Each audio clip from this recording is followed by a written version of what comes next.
reform to limit contributions to $2,000 per person or corporation per election cycle? I think the time has come to have that discussion. I think that we had a measure on the ballot 4 years ago that passed with, I think, 54% of the vote. Unfortunately, we had businesses here challenge that measure, and it was reversed by the courts, found to be unconstitutional. But I would definitely support a campaign limit, and I think it's time to have that discussion within our community. Okay, thank you. And the question goes to Jeff Leonard. Well, I'm just about tired of having that discussion in our community, and I'm ready to get something done. I made a choice in this campaign not to take those big checks.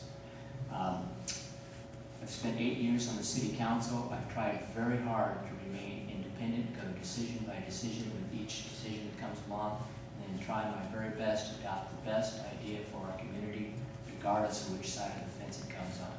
I know how to raise money. You know, people call me the little guy in the race because I got the smallest bank account. Well, I understand that.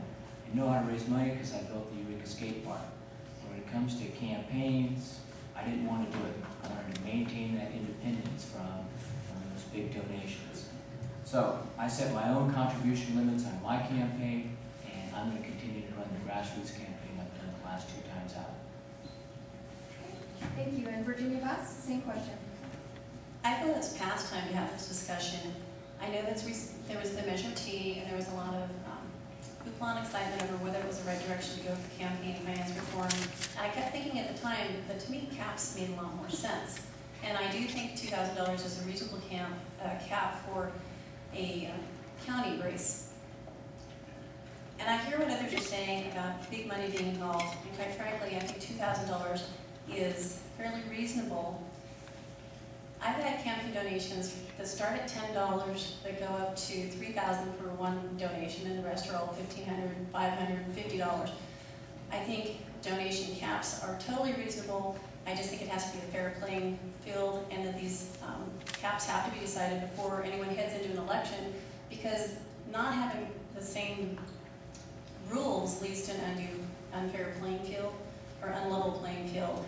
And while we could all name caps, if we restrict what we receive, we'll be campaigning with our one hand tied behind our backs. Thank you. Is there a comment from Bonnie Neely? Yes, I wanted to say that I lived in England for almost 7 years, and they have publicly financed campaigns.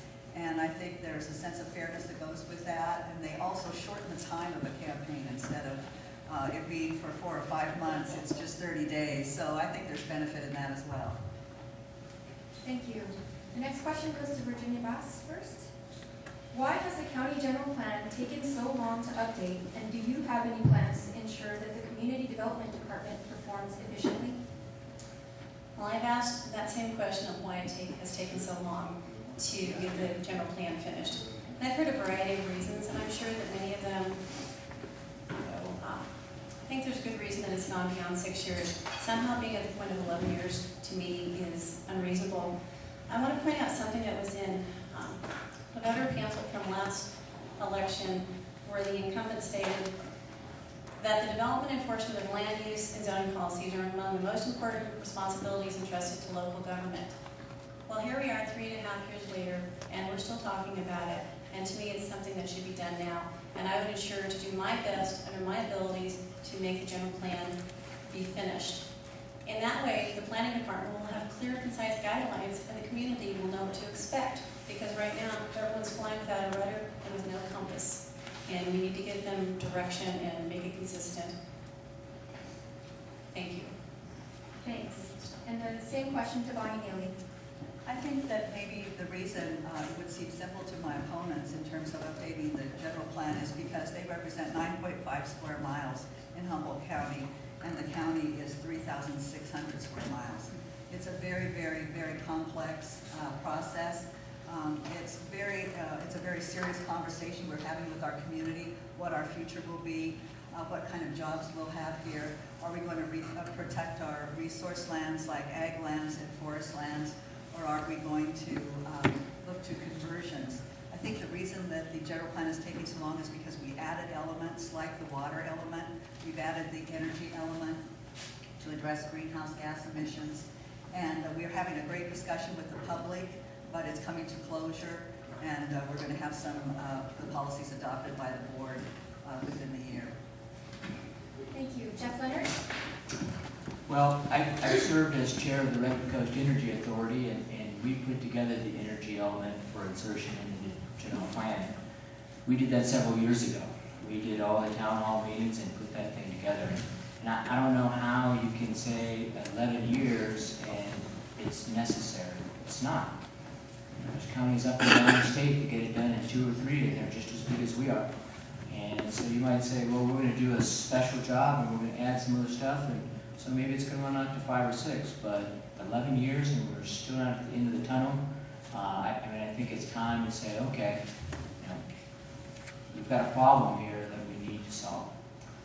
Again, I'm a big fan of community-based decision-making. I think this is the only general plan in the state of California where you've got ads for one against ads for another, playing on the radio about the general plan. You know, it's turned into this divisive fight. It's not good for our community. We need to find a way to resolve this fight and move forward. Thank you. And there's a comment from Virginia Bass. Just wanted to say, I was a bit offended when it was mentioned that perhaps those of us sitting up here think it's simple. And I understand it is a very complex process, and there was a lot of very serious conversation to be had. But simply, there's got to be an end in sight. I don't want to be sitting up here 4 years from now having this very same discussion about the general plan not being updated by then. Thank you. And the question goes to Jeff Leonard. It seems possible that marijuana will eventually be legislated at the state level as a considerably more legal substance than it is now. Considering Humboldt County, what are your plans to stabilize the local economy if this eventually comes to pass? Thank you.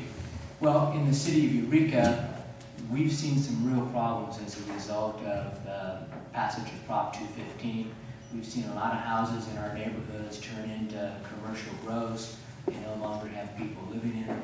Every room in the house is devoted to growing.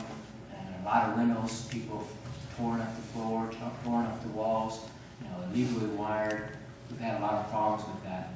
So what we're doing in the city of Eureka, we're putting together a new ordinance to address it, an ordinance that's going to protect people's right to go out and buy the medicine that they need or grow the medicine that they need to grow for themselves, but also protect our neighborhoods from this kind of development that is completely inappropriate in neighborhoods.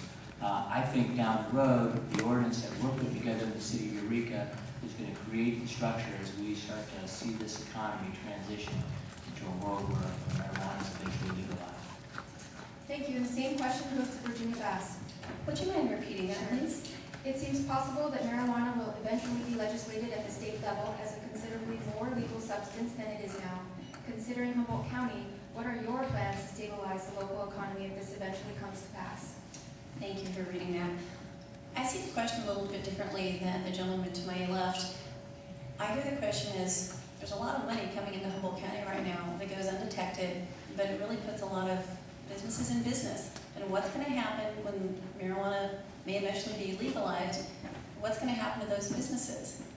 People talk about the increased taxes that the communities may be receiving, but I think there's some unintended consequences. And to be quite frank, I don't know what the answers are. I do know that we need to be fully aware of what businesses may be affected.